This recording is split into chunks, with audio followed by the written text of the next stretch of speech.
और ठीक ठाक गुरुजी? अरे कृपा है, मस्त ठीक भी हूँ ठाक भी हूँ। अच्छा गुरुजी, पता पहले हमारे बाप मातारी जो होते मतलब वो मतलब शादी कर दी थी मेरी छोटे पे।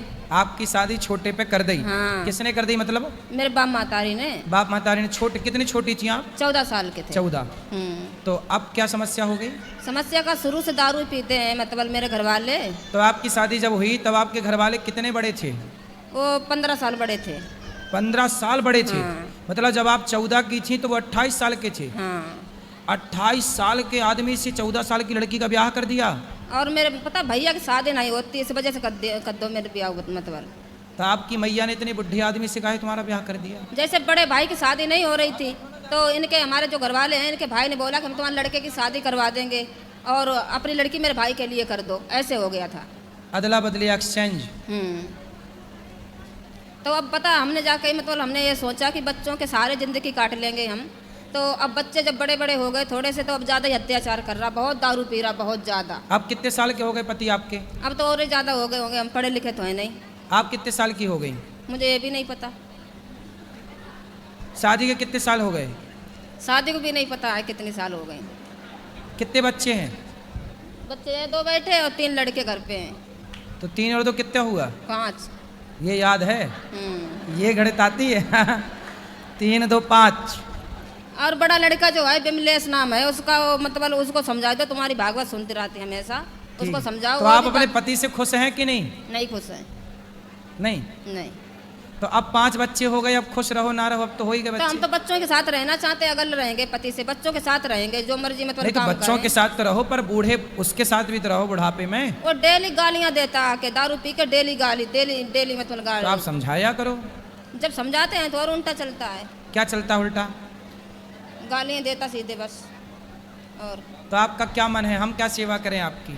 सेवा क्या गुरुजी, मैंने मतलब गुरु मंत्र ले लिया, जो गुरुजी वो बाबा बालजी नहीं है हिमाचल के, उनसे ले लिया। तो हमने लड्डू गोपाल भी ले ले। अब ये मंदिर से सामान उठा उठा के फेंकता रहता है पति। हाँ। कि पति 60 साल का तो नहीं हो गया? हाँ हो गया होगा। तो फिर सठिया तो नहीं गया? हाँ जी। 60 में सठिया तो नहीं गए, पूछ रहे हैं। पता नहीं मुझे। अब भगवान को फेंक रहे हैं तो सठियाई गए होंगे, तब तो फेंक रहे हैं। तुम लड़का को तो समझाए दो। जो उम्र भगवान में लगने की है उस उम्र में वो भगवान से दूरियां बना रहे हैं तो नरक जाएंगे और भोगेंगे कष्ट। क्या है? हम हमारे गुरुजी को भी गाली देते हैं, एकादशी का व्रत रहते हैं तो बोलता मतलब एकादशी का व्रत क्यों रहती है? तो बोले कौन सा रहे, पूछो उससे, शराबी से। नहीं मानता है। तुम बिमलेश को समझा दो, अभी बोल दो, आपका देखता रहता वीडियो। कहाँ बिमलेश? ऊना हिमाचल में। तो बिमलेश को क्या समझाऊं? बोल रहा अपनी मम्मी को आप संभालो, मतलब अपनी मम्मी को देखो और बाप की बात ना मानो, ठीक है? तब बिमलेश भैया मतलब ये है कि आप अपनी मैया को संभालो, और पूरा मतलब यही है कि आप संभालो ही संभालो, और मतलब यही है कि संभालते ही रहना, माँ को छोड़ना मत, यही मतलब है पूरा। और सेवा करो अपनी माँ की, मतलब यही है कि आप सेवा करो जी भर के। और मतलब ये है कि आप लेके आओ बिमलेश को। बिमलेश आता रहता, इधर ही रहता, वो जब गुस्सा होता तो इधर ही भागे आता हो तुम्हारे पास। तो उसको बताना, फिर मतलब हम समझाएंगे उसको। हाँ उसको समझाना आप। बड़ा लड़का होता उसका ही सहारा है, जब घर वाले का सहारा नहीं तो बड़े लड़का का सहारा। सही है बिमलेश, संभालो अपनी माँ को और सहारा बनो अपनी माँ का और अपने पिता का और अपने बहन भाइयों का। सेवा करो। राधे राधे गुरुजी। राधे राधे। मतलब अब बिमलेश समझ जाएगा।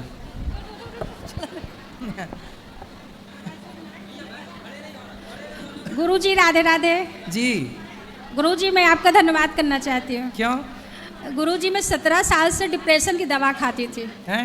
17 साल से। तो मैं 4 साल से आपकी कथा सुनने लगी, जब से मेरी दवा बंद हो गई। डिप्रेशन था पर कथा सुनी तो दवाई बंद हो गई। जी मैं उसमें लीन तो हो कितने गई। पैसा बचे दवाई के? पूरे बच गए। कितने?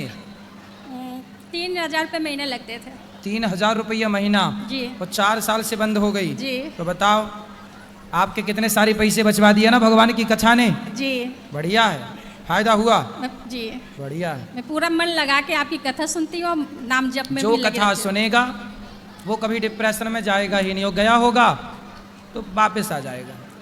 जी बस यही बोलना था सर जी। राधे राधे। राधे राधे। जय सिया राम। गुरुजी मेरा प्रश्न ये है, गुरुजी को मेरे सारा चरण स्पर्श प्रणाम कोटि कोटि पहुँचे। प्रश्न मेरा ये है सर, 7 लोग जो है मृत्यु लोक में अमर हैं, ये कैसे हो गए? जब मृत्यु लोक में ऐसा प्रावधान ही नहीं है तो ये अमर कैसे हो गए? कौन? जैसे विभीषण है, युधिष्ठिर है, कृपाचार्य है, अश्वत्थामा बलिर्व्यासो हनुमानश्च विभीषण जी। कृपा परशुरामश्च और 8वें मार्कंडेय जी। 8 लोग अमर हैं। नहीं तो इनको जो मृत्यु लोक में कैसे अमर, जब प्रावधान ही नहीं है अमर लोक में? प्रावधान आपके लिए नहीं है, राम जिस पर प्रावधान करना चाहे उसके लिए प्रावधान है। हनुमान जी जैसों के लिए है, विभीषण पर कृपा हो गई है। जी सर, मान लीजिए भगवान चाहे तो आपको भी अमर बना दें, बहुत स्वतंत्र है ना। ठीक ये सर। धरती भगवान की है, इस धरती पर भगवान का कानून चलता है, जो चाहे वो कर लें। भीष्म पितामह को सर इच्छा मृत्यु का वरदान प्राप्त हुआ है। भीष्म पितामह नहीं है ना इसमें, 8 में नहीं तो इच्छा मृत्यु का वरदान उनको कैसे प्राप्त हो गया? उनके पिता ने दिया। तो आज कलयुग में क्या आज के पिता नहीं दे सकते क्या इच्छा मृत्यु का वरदान? दे सकते हैं। तो क्यों आज क्यों ऐसा नहीं है? हाँ, तो आज का पिता शांतनु जैसा तपस्वी तो हो। शांतनु तो राजा थे, जब तपस्वी कहाँ थे वो? लो, राजा थे तो क्या पहले के राजा तपस्वी नहीं होते थे? पहले के राम भी तो राजा थे, क्या राम तपस्वी नहीं? दशरथ जी भी तो राजा थे, क्या तपस्वी नहीं? हरिश्चंद्र भी तो राजा थे, क्या तपस्वी नहीं? शांतनु के पुत्र हैं भीष्म पितामह। सर मैं आपसे निवेदन मेरा ये है कि आपके जो माता पिता हैं हाँ, वो भी भक्त हैं, तो आप उनसे इच्छा मृत्यु का वरदान प्राप्त करके अमर हो सकती है ना? हाँ तो क्यों नहीं हो सकते आप? हो सकते हैं। क्यों? आज हम सेवा करते हैं वृद्ध माओं की, जी। तो अमर का मतलब क्या है कि हम मरे ही ना, अरे हमारे काम हमारे मरने के बाद भी जिंदा रहेंगे, यही तो अमरता है। इस कलयुग में जितनी अमरता संभव है उतनी हम पा रहे हैं। आपको क्या लगता है, जो सेवा हम कर रहे हैं, जी सर। क्या उस सेवा से हम अमर नहीं हो रहे हैं? हमारे मरने के बाद भी क्या वो सेवा याद ना की जाएगी? नहीं, मेरा सर ये है कि यही तो है कि अमरता का मतलब ये नहीं कि मैं साथ शरीर रहूं। व्यक्ति की आयु 100 वर्ष से ज्यादा नहीं है आज नहीं है, पहले थी। तो आज के युग में क्या इच्छा मृत्यु का वरदान प्राप्त करके दीर्घ आयु नहीं प्राप्त कर सकता? आज के युग में यदि कोई संत मिल जाए, उस कोटि शांतनु कोटि के तपस्वी मिल जाए जी, जी। और आज वो वरदान दे दें तो आज भी संभव है। पर ऐसे तपस्वी अब बचे नहीं हैं। ऐसे तपस्वी ना पुत्र हैं, ना ऐसे तपस्वी पिता हैं। अब सोचिए, भीष्म पितामह की माता गंगा है। अब सोचिए, गंगा जिनकी पत्नी होंगी, क्या वो सामान्य व्यक्ति होगा? पहले तो ये सोचिए। जी जी। गंगा जिनकी पत्नी होंगी, जिनको सारी दुनिया गंगा मैया कहता है, वो गंगा जिनकी पत्नी होंगी, क्या वो सामान्य होंगे? सामान्य तो नहीं होंगे। सामान्य नहीं होंगे। तो फिर उन्होंने, भीष्म पितामह जैसे लोग भी सामान्य नहीं हैं, क्योंकि उन्होंने अपने पिता के लिए जो किया वो कोई पुत्र कर नहीं पाता। सदा पिता के लिए ही ना अखंड ब्रह्मचर्य का व्रत लिया था, तब तो जाके पिता ने उन्हें इच्छा मृत्यु का वरदान दिया। मेरा गुरुजी निवेदन और ये भी है कि जैसे 7 लोग जो अमर हैं, हाँ, तो ये जो है अपने इस संसार में न्याय और धर्म की स्थापना नहीं कर सकते, शासन नहीं कर सकते। ये लोग कर रहे हैं ना। कहाँ कर रहे हैं ये? क्यों हनुमान जी नहीं कर रहे हैं काम? हनुमान जी प्रत्यक्ष में तो है नहीं, अदृश्य रूप में।